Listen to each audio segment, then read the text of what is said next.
The live TV, सच सबसे आगे। दोस्तों, इसराइल फिलिस्तीन युद्ध को 2 हफ्ते हो चुके हैं। तबाही जिस तरह की हुई है वो आपके सामने है। फिलिस्तीन में जैसे नागरिकों को मारा गया है इसराइल डिफेंस फोर्सेस की तरफ से, वो संख्या 8,000 छूने वाली है। बच्चों की बिलखती हुई तस्वीरें आपके सामने हैं, लेकिन फिर भी मीडिया इसको मानने को तैयार नहीं है कि इसराइल वॉर क्राइम कर रहा है। इसराइल के ऊपर पहला हमला हुआ, उसको लेकर जो कवरेज था वो फिलिस्तीन को आज तक नहीं मिला।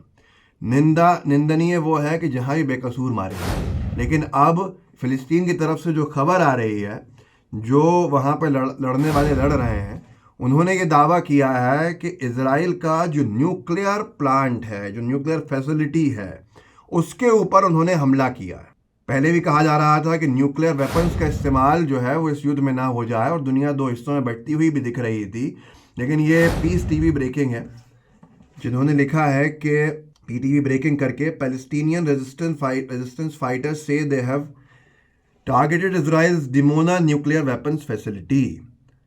अब ये इनका साफ कहना है कि फ़िलिस्तीन के जो लड़ाके हैं, उन्होंने कहा है कि उन्होंने इजराइल के दिमोना न्यूक्लियर वेपन फैसिलिटी के ऊपर हमला किया है और उसको नुकसान पहुंचाया है। क्या कुछ भारी भरकम नुकसान होने वाला है? क्या कोई बड़ी तबाही की तरफ साजिश चल रही है? आखिर न्यूक्लियर का वेपन का प्लांट को क्यों टारगेट करना पड़ा है, ये बड़ा सवाल है।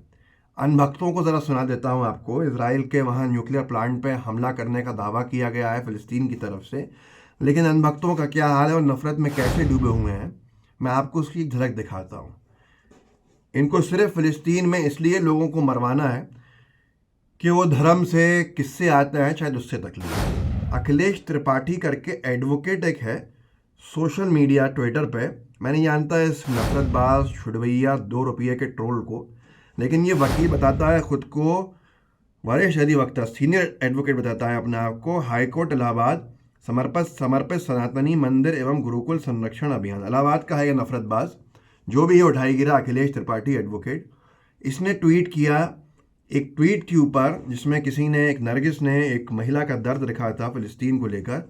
इसने कोट किया और लिखा अखिलेश त्रिपाठी एडवोकेट ने, ये महज रोने की आवाज़ है, चित्कार की आवाज़ नहीं है। जब फ़िलिस्तीन के हर एक गलियों से चित्कार सुनाई देगी, वो भी वर्षों तक, तब मुझे सुकून मिलेगा। वर्षों तक चित्कार जब सुनाई देगी। मैं इस युद्ध का घोर समर्थन करता हूँ और मेरी इच्छा है ये युद्ध 2-3 साल चले, पूरे फ़िलिस्तीन में इजराइल का कब्ज़ा हो जाए। ये युद्ध इतना बढ़े कि मक्का मदीना तक पहुँच जाए, मक्का मदीना में फ़िलिस्तीन जैसा हालात हो, क्योंकि यहाँ से भारत को बहुत नुकसान पहुँचा है। और आगे हंसते हुए इसने मरने वालों के ऊपर मजाक उड़ाते हुए ये ट्वीट किया है। मैं नहीं जानता इलाहाबाद में कितने लोग इसे जानते होंगे, इस अखिलेश त्रिपाठी एडवोकेट को, पर ऐसे नफरतबाज का अगर आप पूरा वीडियो मेरा ना बढ़ाएं आगे, तो इतना क्लिप ज़रूर काटिएगा और आगे तक बताइएगा कि नफरतबाजी में ये कितना डूब गया है कि ये 2 कौड़ी का नफरतबाज फ़िलिस्तीन के बच्चों के रोने की आवाज़ को चाहता है 3 साल तक सुनना, और चाहता है कि वो सब ख़त्म हो जाए, और हंस रहा है और कह रहा है मैं इसका समर्थन करता हूँ युद्ध का। तो ये इतनी नफरत कहाँ से लाते हैं, और ये मक्के मदीने तक को इसमें घेर रहा है। कम से कम इलाहाबाद वालों, इस पर FIR ही करवा दो आप, कि कानून अपना काम ना करे, लेकिन हमने कम से कम एक FIR करवाने का काम ज़रूर करा था, कि इतिहास में लिखा जाए कि दमनकारी सरकार में कार्रवाई नहीं हुई पर हमने उसकी शिकायत करी थी। तो ये तो एक चीज़ है। मैं न्यूक्लियर प्लांट पर वापस आता हूँ, क्योंकि ये वो लोग हैं जो न्यूक्लियर हमले तक की पहले जो पक्ष हैं ले चुके हैं। लेकिन अब जो दावा किया है फ़िलिस्तीन लड़ाकों ने कि जो इजराइल का दिमोना न्यूक्लियर वेपन फैसिलिटी है उस पर उन्होंने हमला किया है, उसके साथ साथ एक और पीटीवी ब्रेकिंग ने ट्वीट किया है कि हिजबुल्लाह ने कहा है कि उन्होंने इजराइल के अल अबाद मिलिट्री साइट पर लेबनान के पास जो है हमला किया है, और बहुत भारी मिसाइल्स के साथ, और बहुत नुकसान उस साइट को पहुंचाया है। 2 दावे हैं कल का। एक ये है कि इजराइल के न्यूक्लियर प्लांट की फैसिलिटी जो है, न्यूक्लियर फैसिलिटी, उस पर हमला किया है, और दूसरा यह है कि हिजबुल्लाह ने कहा है कि उसने इजराइल के अल आबाद मिलिट्री साइट, जो लेबनान की बॉर्डर के ऊपर है, क्योंकि हिजबुल्लाह लेबनान की तरफ से ही अपना हमला करता है, और लेबनान पे निरंतर हमला इजराइल भी कर रहा है इनको रोकने के लिए।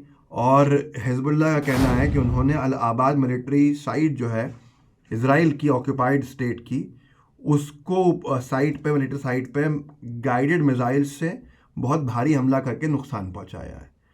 युद्ध क्या होने वाला है ये मुझे नहीं पता है, ना आप जानते हैं, लेकिन तबाही जिस तरह की हुई है वो आपके हमारे सबके सामने है। फ़िलिस्तीन के स्वास्थ्य मंत्रालय ने यहाँ तक के जो वो है मरने वालों की जो डिटेल्स हैं, जो वहाँ लोग मारे जा रहे हैं, जो बेकसूर शहीद हो रहे हैं, उनकी डिटेल्स भी जो है वो पूरी की पूरी सार्वजनिक करी है नाम के साथ कि 7,000 से अधिक लोग मारे जा चुके हैं और अब तक वो संख्या जो है 8,000 हो गई होगी। मैं आम नागरिकों को शहीद इसलिए कह रहा हूं क्योंकि हमास की आड़ में जो आम नागरिक मारे जा रहे हैं उनका क्या कसूर है, ये बड़ा सवाल है। कब तक हमास की आड़ में इजराइल बॉम्बार्डमेंट जो है वो आम नागरिकों पे करता रहेगा और हम सब खामोश रहेंगे, ये खुद मेरी समझ से बाहर। एलन मस्क ने एक ऐलान भी किया जिससे इजराइल को बड़ी तकलीफ हुई है।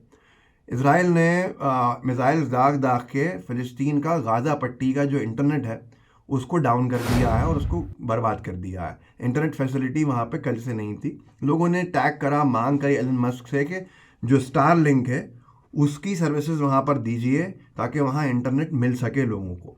एलन मस्क ने भी फ़ौरन ऐलान कर दिया कि स्टार लिंक जो है वो कनेक्टिविटी को सपोर्ट करेगा जो इंटरनेशनली रिकॉग्नाइज्ड एड ऑर्गेनाइजेशंस हैं गाज़ा में, उनको जो वहाँ काम कर रहे हैं एड ऑर्गेनाइजेशंस अंतर्राष्ट्रीय स्तर पर जिनको मान्यताएं प्राप्त हैं, उनको हम इंटरनेट पहुंचाएंगे गाज़ा पट्टी के अंदर। इसके ऊपर इजराइल ने कहा है कि हम बहुत नाराज़ हैं। जो एलन मस्क ने अनाउंस किया है स्टार लिंक को कनेक्ट करने का ह्यूमैनिटेरियन एड ग्रुप्स के साथ गाज़ा में, तो इजराइल ने कहा है कि हम हर संभव प्रयास करेंगे इसको ख़त्म करने का और इससे लड़ने का। स्टार लिंक जो लोग नहीं जानते, जो इनकी कंपनी है एलन मस्क की, उसके पास स्पेस एक्स है जो उसके पास एक सैटेलाइट्स का नेटवर्क ऐसा है जो नज़दीक है अर्थ के ऑर्बिट से, और वो 60 देशों को इंटरनेट सप्लाई करता है जहाँ पे जो रूरल ग्रामीण एरियाज़ हैं, क्योंकि इनकी कनेक्टिविटी जंगलों तक के अंदर पहुँच सकती है और भारत ने भी देने की बात चल रही है बहुत लंबे समय से। वो स्टार लिंक की फैसिलिटी इन्होंने गाज़ा को जब से दी है, तो इजराइल ने बहुत ज़्यादा कठोर शब्दों में कहा है कि हम लड़ेंगे इसके खिलाफ। मानवता और अमानवता, अमानवीय हो जाना इतना ज़्यादा, ये समझ से परे है। बहुत कुछ है बोलने को, बहुत कुछ है समझाने को, लेकिन समझने को तैयार कितने हैं ये बड़ा सवाल है। युद्ध पे विराम लगना चाहिए। दोनों पक्षों के अगर एक भी किसी पक्ष का बेकसूर मारा जाता है तो वो नुकसानदेह। फिलिस्तीन के 7,000 से अधिक लोग मारे जा चुके हैं। बच्चों की मलबों में दबी हुई तस्वीरें जो हैं वो विचलित करती हैं मन को, तकलीफ पहुंचाती हैं। बच्चों के चेहरों पे खून से लथपथ होना और तड़पते हुए उनको बाहर निकालना, इस पे कौन लोग हैं जो इंसानियत जिनकी नहीं जाग रही है, ये बड़ा सवाल है। यूएन के नज़रों के अंदर भी ये वॉर क्राइम्स होंगे, लेकिन कौन क्या करेगा ये बड़ा सवाल है। इस वीडियो को आगे बढ़ाइए, लोगों को जागरूक कर सकते हैं, कीजिए। व्हाट्सएप ग्रुप्स होंगे उनमें शेयर कीजिएगा। लाइव टीवी को सब्सक्राइब जरूर कीजिएगा। जय हिंद, जय भारत। द लाइव टीवी, सच सबसे आगे।